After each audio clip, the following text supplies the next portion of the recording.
प्यारे दोस्तों, Rajasthan GK training के free BSTC and pre BEd की फुल बैच में आपका हार्दिक स्वागत है।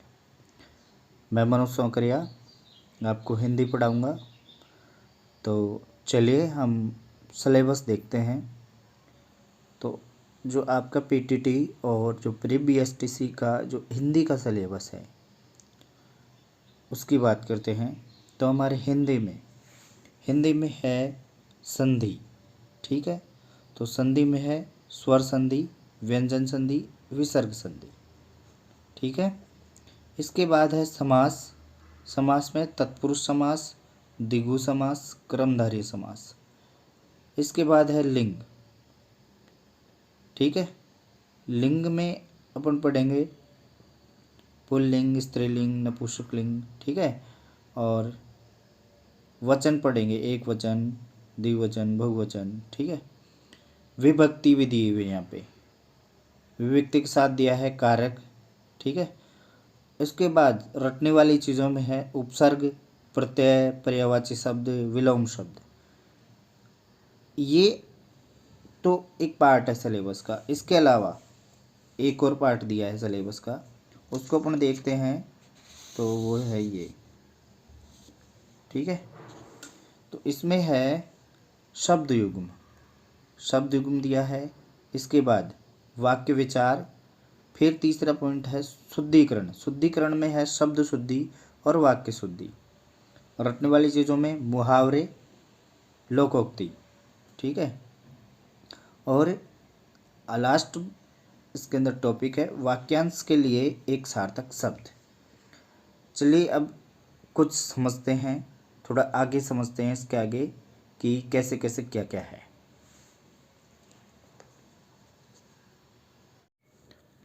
अभी अभी हमने सिलेबस को देखा, तो सिलेबस में हमारा पहला पॉइंट है संधि। क्या है भाई? संधि। हमारे सिलेबस में संधि के तीनों प्रकार दिए हैं। स्वर संधि, ठीक है, आपको दिख रहा है स्पष्ट। इसके बाद दिया है व्यंजन संधि। ठीक है, व्यंजन संधि के बाद दिया है विसर्ग संधि। विसर्ग संधि। अब मैं स्वर संधि को समझाऊं। तो स्वर संधि क्या है कि इसमें जो अपन शब्द देखेंगे, शब्दों में देखेंगे कि जब पहला भी स्वर दिया होगा और दूसरा भी क्या दिया होगा? स्वर, और एक नए शब्द का निर्माण होएगा यहाँ पे। क्लियर? इसी तरीके से अपन व्यंजन संधि देखें। क्या देखें? व्यंजन संधि। व्यंजन संधि में क्या होगा? पहला जो शब्द है वो व्यंजन होगा। इसके बाद में क्या होगा कि यहाँ पे स्वर भी हो सकता है और व्यंजन भी हो सकता है। ठीक है, इससे लास्ट में है विसर्ग संधि। क्या है? विसर्ग संधि। तो विसर्ग संधि में क्या है? विसर्ग दिया होगा और उसके साथ स्वर या व्यंजन कुछ भी होगा। ठीक है, ऐसे। अब बात करें, मैं लाइन खींच देता हूँ, आगे लेते हैं। जो स्वर संधि है, स्वर संधि है ना, उसके कितने प्रकार हैं? 5 प्रकार। कितने प्रकार हैं? 5 प्रकार। पहला है दीर्घ स्वर। ठीक है, पहला कौन सा है? दीर्घ स्वर।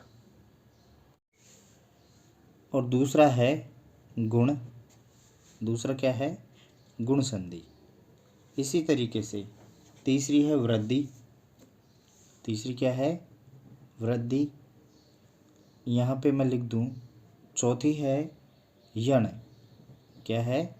यण। और 5वीं है अयादि। हिंदी में स्वर संधि के 5 प्रकार हैं। ये अपन को पांचों ही पढ़नी है, अपन साथ में पढ़ेंगे। मैं आपको बहुत अच्छी तरह समझाऊंगा कैसे कैसे क्या होता है, कैसे पता लगता है कि इसमें कौन सी संधि है, बहुत शानदार तरीके से। ठीक है, इसके बाद अब अपन देखते हैं कि जो दीर्घ संधि है, मैं यहाँ एक लाइन खींच देता हूँ जिससे अपने इधर नहीं आएंगे।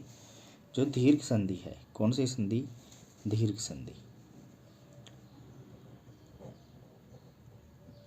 दीर्घ स्वर संधि, ठीक है। दीर्घ स्वर संधि। दीर्घ स्वर संधि में क्या होता है कि यहाँ पे अपने जो इसकी परिभाषा है कि दो समान स्वर, क्या? समान स्वर मिलकर क्या बन जाते हैं? दीर्घ। क्या बन जाते हैं? मिलकर दीर्घ स्वर बन जाते हैं, ठीक है। जैसे ए, आपको स्वर तो आते ही होंगे, ए और ए। तो अब ए का दीर्घ क्या होगा? आ। क्या होगा? आ। इसी तरीके से जैसे इधर आ दे दिया है ना, आ दे दिया, तो इनका दीर्घ क्या होगा? इनका कोई दीर्घ नहीं होगा, इनका बनेगा केवल आ, ठीक है। ऐसे ही इधर आ दे दे, इधर ए दे दे, और फिर भी क्या बनेगा? आ। इधर ए दे दे, इधर आ दे दे, और फिर भी क्या बनेगा? आ। दीर्घ हो जाएगा। यहाँ पे देखा आपने, इधर भी दीर्घ हो गया, ठीक है। इधर भी दीर्घ हो गया, इधर भी दीर्घ हो गया, इधर भी दीर्घ हो गया। इसी तरीके से देखें अपन तो ई और ई क्या बन गई? दीर्घ, ठीक है। ई वही उधर यहाँ से अपन ने देखा था ना, यहाँ पे मैं दिखाऊंगा आपको। यहाँ पे देखा था कि आ तो आ ही रहा, तो बड़ी ई और बड़ी ई तो क्या बन गई? बड़ी ई, ठीक है। इसी तरीके से छोटी ई और ई, और फिर भी ई, बड़ी ई, छोटी ई, ठीक है। ऐसे तो इनमें क्या होगा? जो दीर्घ होते हैं, ठीक है। दीर्घ क्या होते हैं? ए का होता है आ, ठीक है। ई का क्या होता है? ई। ऊ का क्या होता है? ऊ। तो ये लघु हैं, लघु स्वर, और ये क्या है? दीर्घ स्वर। ये क्या है? दीर्घ स्वर, ठीक है। तो हाँ, मैं आपको दिखा नहीं, ये लघु है और ये है दीर्घ, ठीक है। तो ए का आ, ई का ई, ऊ का ऊ, ठीक है। इस तरीके से होंगे। अब इनके उदाहरण देखें अपन। मैं आपको ये एक बार दिखा दूँ, यहाँ पे मैं लिख देता हूँ। जैसे ए और आ, ठीक है। तो ए का देखो, यहाँ लिख देता हूँ अन्न, ठीक है, और अभाव, ठीक है। इधर क्या है? न के साथ क्या आ रहा है? ए, ठीक है। और इधर तो ए दिया ही है, तो ए और ए क्या हो जाएगा? आ। तो लिख देंगे क्या? अना, ए न ना भाव, ठीक है। अनना भाव, अन्ना भाव, ठीक है। इसी तरीके से एक इसका लेते हैं विद्यार्थी का, ठीक है। ई का तो ई का एक लेते हैं अपन, तो ग्रीस लेते हैं। क्या लेते हैं? ग्रीस, गिरीश, ग्रीस, ठीक है। तो इसका क्या हो गया? गिरी, गिरी हो गया, और एक क्या हो गया? ईश। तो अपने यहाँ देखा तो यहाँ कौन सी मात्रा आई? ई। कौन सी मात्रा आई? ई। अपने यहाँ देखा यहाँ बड़ी ई की मात्रा आती है, ठीक है। और एक ऊ का उदाहरण ले लें, तो मैं आपको ऊ बताया नहीं ना, तो मैं अब बता देता हूँ आपको। ऊ में क्या होगा? ऊ और ऊ, ठीक है। ऊ और ऊ क्या हो जाएगा? बड़ा ऊ, ठीक है। तो इसका एक उदाहरण लेते हैं, क्या लें?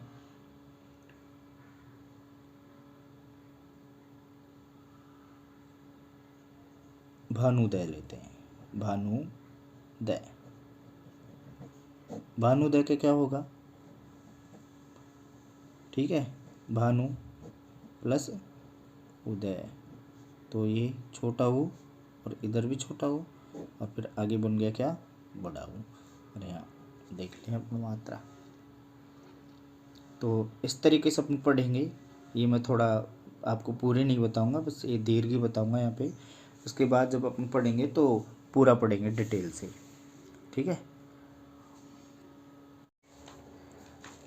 इसी तरीके से हमारा जो दूसरा टॉपिक है वो है समास का। किसका है, समास का। और समास का मतलब क्या होता है, छोटा करना, संक्षिप्त करना, छोटा करना। कोई बड़ा शब्द दिया है, बड़ा वाक्य दिया है, उसको छोटा करना, ठीक है। ये हमारे इसका होता है समास का मतलब, ठीक है। तो हमारे समास क्या दिया है, तत्पुरुष, तत्पुरुष, तत्पुरुष समास दिया है, ठीक है। अब जो तत्पुरुष समास है उसमें क्या होता है कि जो इसमें क्या है, दो पद होते हैं। क्या होते हैं, दो पद। जैसे अपन ने अभी संधि में देखा था वैसे ही। तो इसका जो पहला पद होता है, पहला पद, ठीक है, वो क्या होता है, वो होता है गौण। क्या होता है, गौण, ठीक है। और जो दूसरा पद है, कौन सा पद है, दूसरा पद। और दूसरा पद क्या होता है, प्रधान, ठीक है। यानी कि इसका ज़्यादा प्रभाव नहीं पड़ता, किसका पड़ता है, दूसरे वाले का।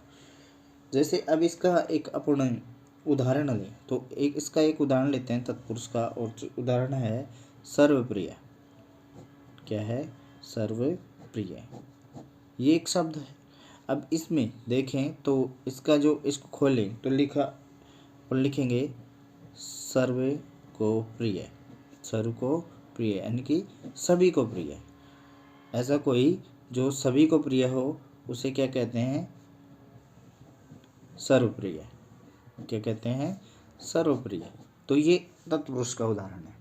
तो इसमें जो अब यहाँ पे जो को दिया है ना, अब उसका यहाँ पे लोप हो गया और वो उसको अपन क्या कर दिए, छोटा। क्या कर दिए, छोटा।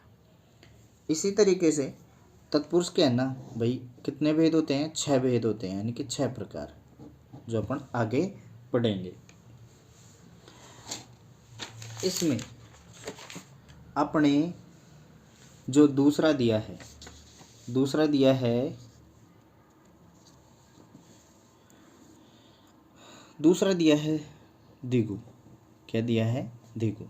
और द्विगु में क्या होता है कि यहाँ अपन संख्या लेते हैं। क्या लेते हैं, संख्या। तो इसका जो पहला पद है वो क्या होता है, संख्यावाचक होता है। क्या होता है, संख्यावाचक। और जो दूसरा पद है, दूसरा पद है वो क्या होता है, प्रधान पद। क्या होता है, प्रधान पद। अब इसका एक उदाहरण ले अपन, तो जैसे त्रिभुज। क्या है, त्रिभुज। त्रिभुज को अपन खोलें तो क्या बनता है, 3 भुजाओं का समूह, 3 भुजाओं का समूह, ठीक है।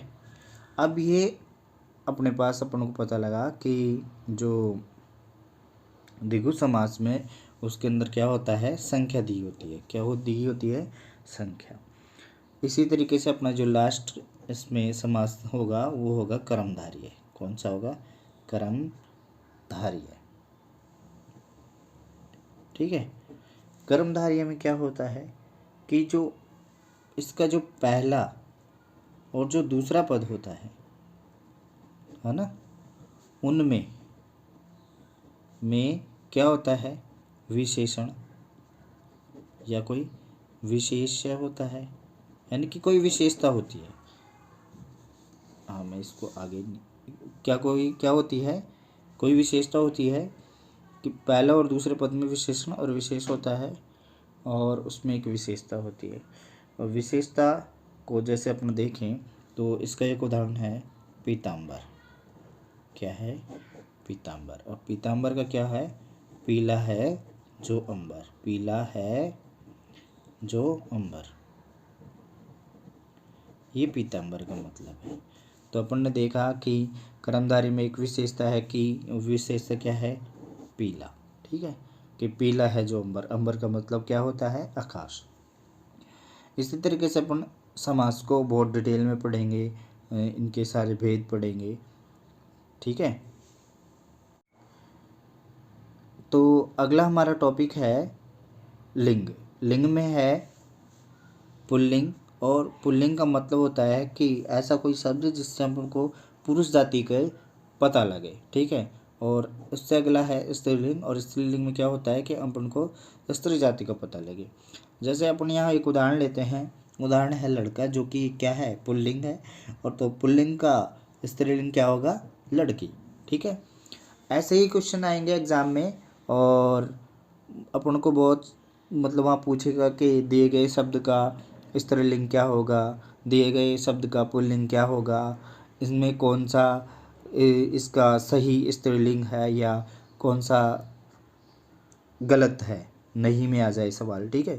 थोड़े लेवल थोड़ा बढ़ गया है, ऐसा कुछ नहीं है, बाकी बहुत आसान होता है प्री बीएड और प्री बीएसटीसी का एग्ज़ाम। मैंने प्री बीएड 4 बार और 1 बार बीएसटीसी का एग्ज़ाम दिया है, और मैं 5 बार ही सेलेक्ट हूँ।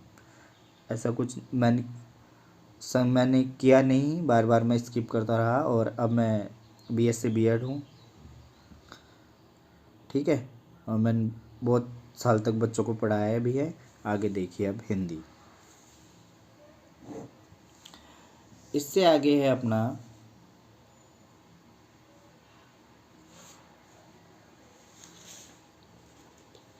वचन। क्या है, वचन। इससे आगे होंगी विभक्तियाँ, जिसमें प्रथमा, द्वितीय, तृतीय, ठीक है। और इससे भी आगे कई सारी होती हैं। संस्कृत में तो 7-8 होती हैं, बाकी हिंदी में कितनी होती हैं मेरे कन्फर्म याद नहीं है, बाकी मैं आपको देख के बताऊंगा जब इसका टॉपिक आएगा, ठीक है। अपन संधि से स्टार्ट करेंगे और बहुत डिटेल से पढ़ेंगे। अब आगे आता है, क्या है, आगे है इसके कारक। क्या है, कारक। कारक अपना देखें, आपने सुना होगा कर्ता ने कर्म को करण से, ऐसे, ठीक है। ये कारक इनको अपन देखेंगे, ठीक है। कर्ता ने कर्म को करण से, ऐसे, ठीक है। ये कई सारे हैं जिनको देखेंगे अपन अपादान तक, समाधान तक, ठीक है। इनका अपादान से समाधान करेंगे कारक का। और इसी कड़ी में अब आगे जो बचते हैं अपने, इसी कड़ी में आगे बचते हैं उपसर्ग, प्रत्यय, पर्यायवाची शब्द, विलोम शब्द। इनको क्या है कि अपन को इनको तो याद ही करना पड़ेगा, रटना ही पड़ेगा, ठीक है। और वैसे भी मैं बताऊंगा, याद करने के अलावा बहुत से ऐसे हैं जिनको अपन बना भी सकते हैं। सारे को ही बना सकते हैं वैसे तो, लेकिन याद करेंगे तो बेस्ट रहेगा थोड़ा, और प्रैक्टिस करेंगे तो आराम से हो जाएंगे। ऐसे कुछ नहीं है, कठिनाई कुछ नहीं है। देखिए इसके बाद में बचेंगे अपने शब्द युग्म। क्या बचेंगे, शब्द युग्म। शब्द युग्म के बाद बचेगा वाक्य विचार, वाक्यों का विचार किया जाएगा, ठीक है। जैसे इसमें दिया ही है वाक्य विचार। वाक्य विचार में क्या होता है कि अपन को पता करना होता है कि ये कैसा वाक्य है, ठीक है।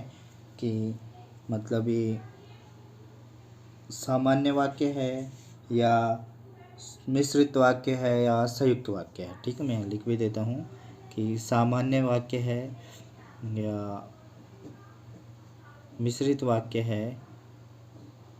मेरी राइटिंग तो आपको समझ आ रही होगी ना।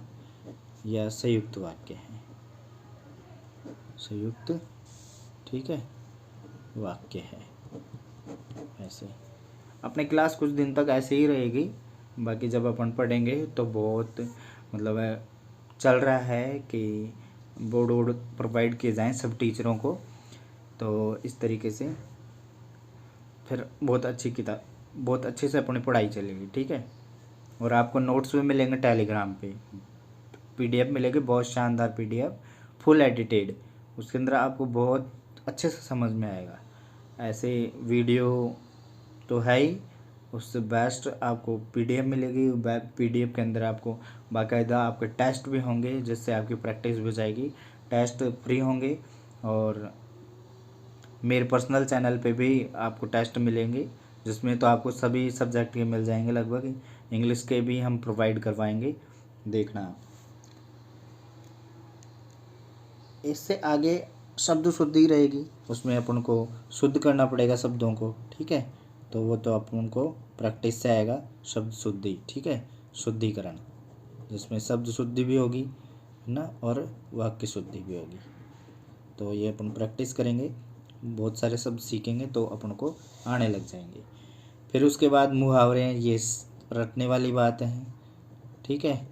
लोकोक्ति हैं, कहावतें जिन्हें बोलते हैं, ठीक है, ये भी रटने के लिए हैं।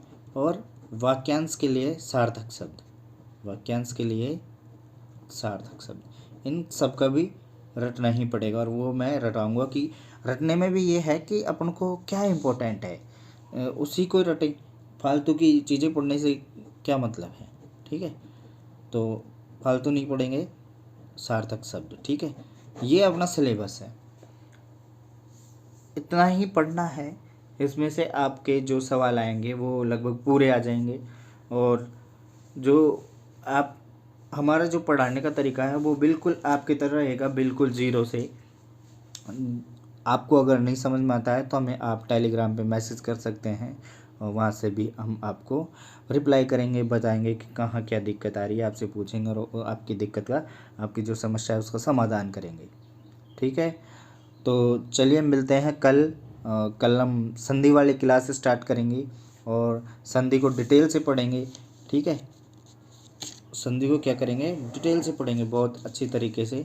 और मैं धन्यवाद करूँगा मोहित का कि उसने इतना अच्छा अपने चैनल पर बैच स्टार्ट किया है।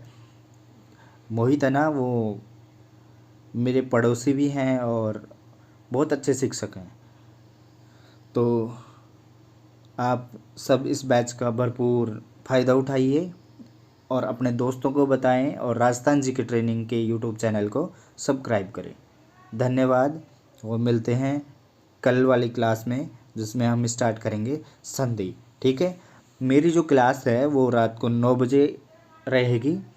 तो आप अपने दोस्तों को, अपने मित्र रिश्तेदारों को बताइए कि राजस्थान जी के ट्रेनिंग यूट्यूब चैनल पर फ्री में प्री बीएड और बीएसटीसी की क्लास है, और बहुत अच्छी क्लास है। सभी टीचर है ना, वो सब आपका जो एग्ज़ाम है प्री बीएड, इसको क्वालिफाई करके 2-2 3-3 बार क्वालिफाई करके बैठे हैं, और बहुत अच्छा पढ़ाएंगे, ठीक है।